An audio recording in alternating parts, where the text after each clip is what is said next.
MDM solutions are great, but they could be used for evil in addition to good.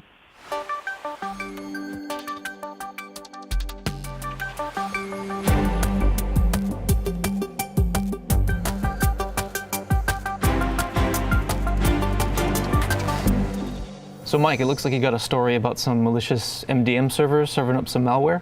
Yeah, this was a story that kind of caught my eye coming from the Cisco Talos group. They identified a very targeted mobile malware campaign in India that was affecting a grand total of 13 devices, which you kind of wonder whose 13 devices those might have been. But some of the actual kind of techniques that were used in the campaign I thought were interesting. The attackers set up a open source mobile device management software platform for iOS devices called MDM Server. This project's available via GitHub. You can go check it out if you'd like. And what they did was then convince, through some mechanism, these targeted individuals to enroll their mobile devices into this MDM server. They're not entirely certain how this was achieved. It may have been through direct physical access to the devices themselves.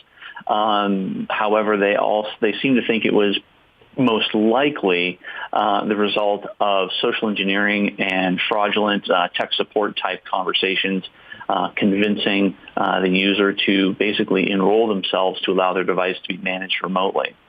Once that occurred, the attackers used the B Options project, again, open source project on GitHub, to shim legitimate apps with additional DLLs that would then allow them to update those legitimate applications on the mobile device. And because of the injected code, they would be able to intercept phone numbers, serial numbers of the devices, locations, contacts, pull photos, as well as SMS, Telegram, and WhatsApp chat messages, among other things. Once you've got MDM on, MDM acts like a root user, and it can control what apps go on and off, and it can even install apps that wouldn't normally be accepted by, say, Apple's own store. So if you were a company using this legitimately, you could use this to push a company-specific application that you didn't want to put out in the store. And that's a great idea.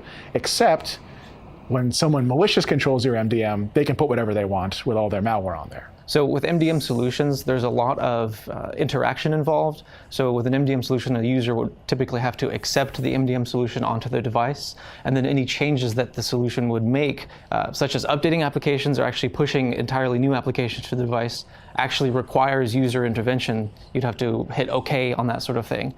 So yeah, I'm curious as you are to see how they managed to pull that off. Yeah, and that's what gives the kind of theory that it was done via like malicious tech support calls, where users were instructed, hey, take steps A, B, and C to allow us to, solve your issue or what have you, was really sort of the infection vector initially. Yeah, and that means the level of work involved for each individual victim does suggest that they're high-profile victims. That somebody, it's not this it's not spray and pray. It's not anything like that. This is interesting stuff.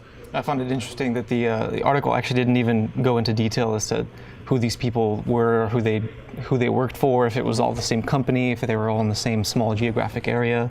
All of the information is either, I doubt it's unknown, but it's omitted from the article. So I would imagine that there's going to be more coming from this in the future.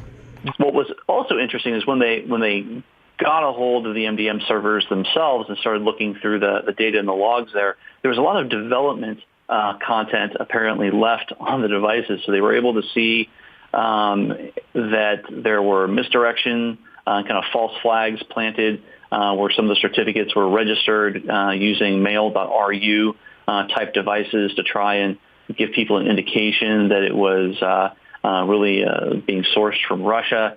Yet the mobile devices that were used for testing of the solution prior to deployment were actually Vodafone devices registered in India with local phone numbers. So it was interesting, even at that level, there was some attempts at false flag planting to complicate attribution and things like that. That's really interesting. Yeah. Wow. Attribution is a difficult thing, but it's always notable when you can catch on to somebody else's false flag operation and say, it's clear that this is an inconsistency. It may not be conclusive that the facts point back to the real perpetrator, but somebody's trying to go to lengths to hide who they are. It's a very good idea to avoid installing things on your phone, whether it be your personal device or your company device, if it's not explicitly stated by your enterprise that it needs to be installed for whatever reason. If somebody calls you and tells you that they need to install something on your device, and it sounds a little weird or it's out of the blue or you have no knowledge of it whatsoever, it's important to follow up on a different channel to make sure that that request is legitimate and coming from the source that you think it's coming from.